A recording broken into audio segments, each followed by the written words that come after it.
जय हिंद, वंदे मातरम। साथियों, एग्जाम सूत्र पॉलिटी के इस ऑनलाइन प्लेटफॉर्म पर आप सभी का स्वागत है। साथियों, आज के इस वीडियो में हम पढ़ने वाले हैं भारतीय संविधान के भाग। हमारा संविधान कितने भागों में डिवाइड है, ये इस वीडियो में हम पढ़ेंगे। चलिए शुरू करते हैं। भारतीय संविधान विश्व का सबसे लंबा लिखित संविधान है और मूल संविधान में 22 भाग थे, लेकिन संशोधनों के बाद वर्तमान में इसमें 25 भाग है। देखिए, हमारे संविधान को जब पारित किया गया था उस समय संविधान में 22 भाग थे, लेकिन बाद में इसमें 4 भाग जोड़ दिए गए और एक भाग को डिलीट कर दिया गया। तो वर्तमान में इसमें 25 भाग है, लेकिन मूल भाग आज भी 22 ही है। भारतीय संविधान में संशोधन के माध्यम से अब तक 4 नए भाग जोड़े गए और एक भाग हटाया गया है। भारतीय संविधान के जो भाग है वो हम एक एक करके देखने वाले हैं। भाग 1, इसमें संघ और उसके राज्य क्षेत्र का वर्णन है और इसमें अनुच्छेद 1 से 4 तक उल्लेख है। भाग 2, इसमें नागरिकता का वर्णन है। भाग 3, इसमें मूल अधिकारों का उल्लेख है। भाग 4, इसमें राज्य के नीति निदेशक तत्व यानी कि डीपीएसपी का वर्णन है। भाग 4 का इसमें मौलिक कर्तव्य या मूल कर्तव्यों का वर्णन है। भाग 5, इसमें संघ का उल्लेख है। भाग 6, इसमें राज्यों का उल्लेख है। भाग 7, इसे डिलीट कर दिया गया है। भाग 8, इसमें संघ राज्य क्षेत्रों का उल्लेख है यानी कि केंद्र शासित प्रदेश। भाग 9, इसमें पंचायतों का उल्लेख है। भाग 9 का, इसमें नगर पालिकाओं का वर्णन है। भाग 9 खा, इसमें सहकारी समितियां जो है उनका वर्णन किया गया है।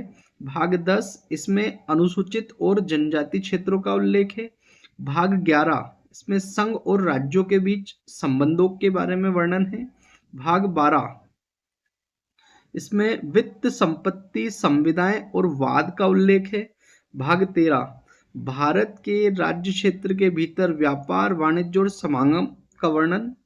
भाग 14, संघ और राज्यों के अधीन सेवाएं।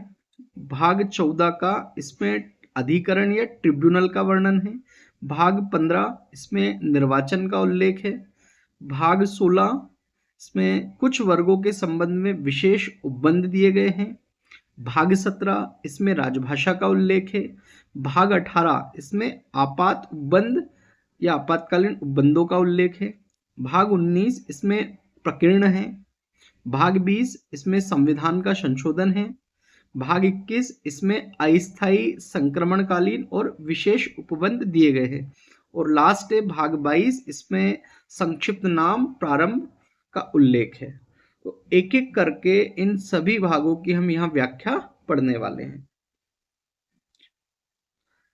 भाग 1, संघ और उसका राज्य क्षेत्र। भाग 1 का विषय क्या है? संघ और उसका राज्य क्षेत्र। और इसमें अनुच्छेद 1 से लेकर 4 तक दिए गए हैं। भाग 1 क्या कहता है? इसमें भारत के नाम और इसके राज्यों की सीमाओं के बारे में बताया गया है, यानी कि भारत के नाम के बारे में और राज्यों की सीमाओं के बारे में इसमें उल्लेख है। संसद के पास नए राज्य बनाने या मौजूदा राज्यों के नाम बदलने की शक्ति इसी भाग से आती है। भाग 2, नागरिकता या सिटीजनशिप। इसमें अनुच्छेद 5 से लेकर 11 तक दिए गए हैं। ये भाग जो है नागरिकता से संबंधित प्रावधान को बताता है। यह भाग तय करता है कि संविधान लागू होने के समय कौन भारत का नागरिक था। यह संसद को नागरिकता के संबंध में कानून बनाने का अधिकार देता है, जिसे भारतीय नागरिकता अधिनियम 1955 इसी के आधार पर बनाया गया था।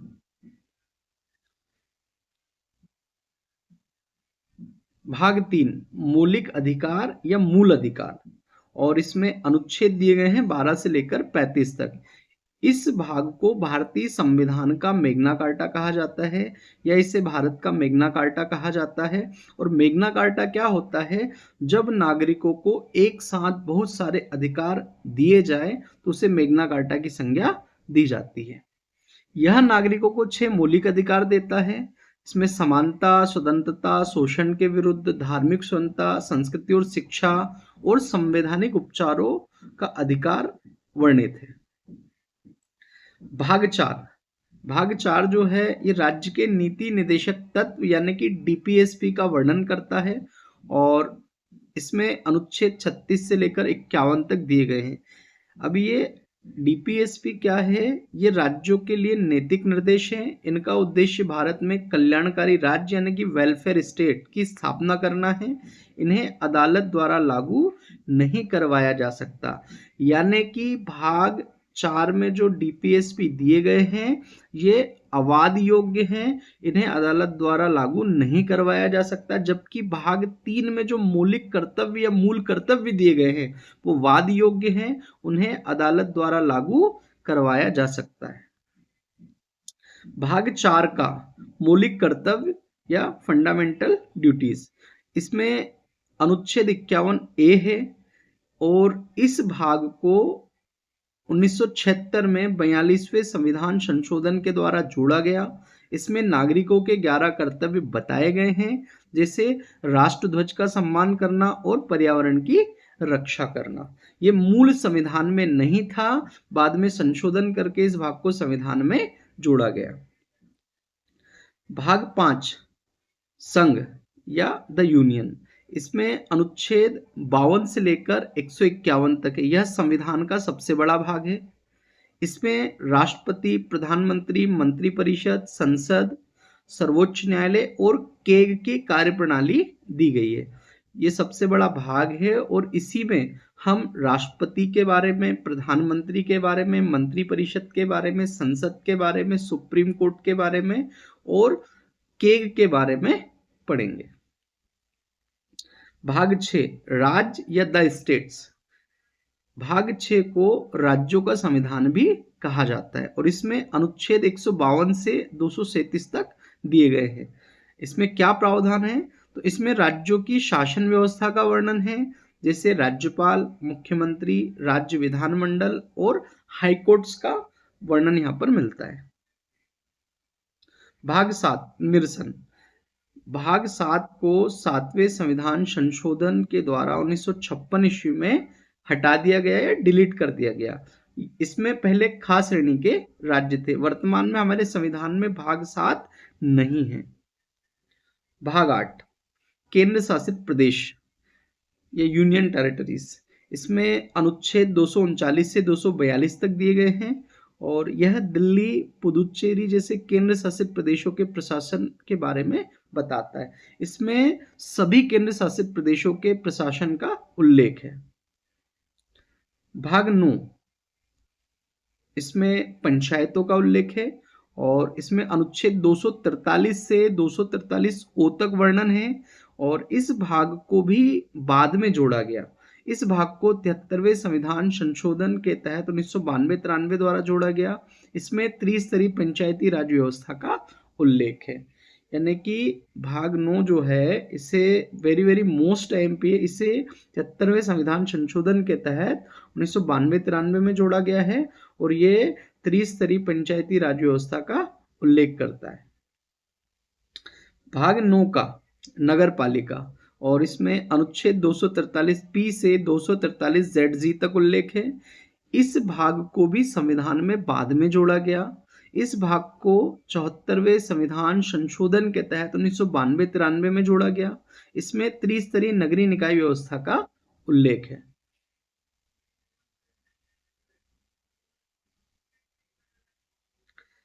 भाग 9B सहकारी समितियां, इसे भी संविधान में बाद में जोड़ा गया और इसमें अनुच्छेद 243 ZH से लेके 243 ZT तक दिए गए हैं। इस भाग को 97वें संविधान संशोधन के तहत 2011 में जोड़ा गया। यह कोऑपरेटिव सोसाइटियों के प्रबंधन से संबंधित है। भाग 10 अनुसूचित और जनजातीय क्षेत्र, भाग 10 जो है इसमें अनुच्छेद 244 से 244 ए तक दिए गए हैं और इसमें क्या प्रावधान है? तो यह विशेष रूप से असम, मेघालय, त्रिपुरा और मिजोरम जैसे क्षेत्रों के प्रशासन के लिए विशेष प्रावधान करता है। यानी कि भाग 10 में 5वीं और 6ठी अनुसूची से संबंधित प्रावधान दिए गए हैं। भाग 11 संघ और राज्यों के बीच संबंध, अनुच्छेद 245 से 263 तक इसमें दिए गए हैं और ये क्या कहता है, केंद्र और राज्यों के बीच विधायी यानी कि कानून बनाने और प्रशासनिक शक्तियों के बंटवारे के बारे में इसमें प्रावधान दिए गए हैं। भाग 12 वित्त संपत्ति संविदाएं और वाद। इसमें अनुच्छेद 264 से 300A तक प्रावधान है। इसमें जीएसटी, वित्त आयोग और संपत्ति के अधिकार का वर्णन है। महत्वपूर्ण भाग है ये भी। भाग 13 व्यापार और वाणिज्य। अनुच्छेद 301 से 307 तक इसमें दिए गए हैं और ये भारत के राज्य क्षेत्र के भीतर व्यापार करने की स्वतंत्रता का वर्णन करता है। भाग 14 संघ और राज्यों के अधीन सेवाएं। अनुच्छेद 308 से 323 तक इसमें दिए गए हैं और इसमें यूपीएससी और राज्य लोक सेवा आयोगों के बारे में जानकारी दी गई है। यानी कि यूपीएससी और पीएससी के बारे में जानकारी कहाँ पे है, तो संविधान के भाग 14 में अनुच्छेद 308 से 323 तक। भाग 14 का इसे भी संविधान में बाद में जोड़ा गया और इसमें अधिकरण या ट्रिब्यूनल से संबंधित प्रावधान दिए गए हैं और इसमें अनुच्छेद 323A से 323B है। इस भाग को 42वें संविधान संशोधन के द्वारा 1976 में जोड़ा गया। इसमें विवादों के निपटारे के लिए प्रशासनिक न्यायाधिकरण बनाने का प्रावधान है। जो भी विवाद आते हैं सामने, तो विवादों को सुलझाने के लिए प्रशासनिक न्यायाधिकरण बनाने का उल्लेख संविधान के भाग 14A में है और इसमें एक उदाहरण है जैसे केट, इसी के तहत बनाया गया था। भाग 15 निर्वाचन या इलेक्शंस। अनुच्छेद 324 से 329A तक इसमें वर्णन है और भारत निर्वाचन आयोग की शक्तियां और चुनाव कराने की प्रक्रिया का उल्लेख संविधान के भाग 15 में है।